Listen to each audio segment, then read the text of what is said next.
ഇന്നത്തെ തിരുവചനം എസെക്കിയേൽ 20-ാം അധ്യായം. കർത്താവ് പറയുന്നു, ഇസ്രായേലിന്റെ അവിശ്വസ്തത.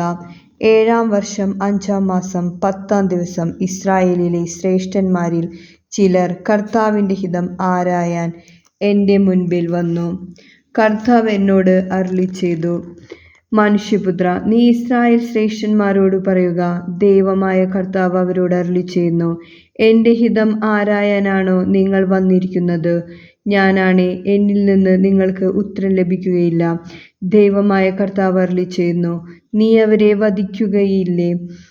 മനുഷ്യപുത്രാ, നീ അവരെ വധിക്കുകയില്ലേ? അവരുടെ പിതാക്കന്മാരുടെ മ്ലേച്ഛതകൾ നീ അവരെ അറിയിക്കുക. നീ അവരോട് പറയുക, ദൈവമായ കർത്താവ് അരുളിച്ചെയ്യുന്നു, ഞാൻ ഇസ്രായേലിനെ തിരഞ്ഞെടുത്ത ദിവസം യാക്കോബ് ഭവനത്തിലെ സന്തതിയോട് ശപഥം ചെയ്തു, നിങ്ങളുടെ ദൈവമായ കർത്താവ് ഞാനാണ് എന്ന് ശപഥം ചെയ്തുകൊണ്ട് ഈജിപ്തിൽ വെച്ച് ഞാൻ അവർക്ക് എന്നെ വെളിപ്പെടുത്തി. നമ്മുടെ കർത്താവായ യേശുവിന് സ്തുതി.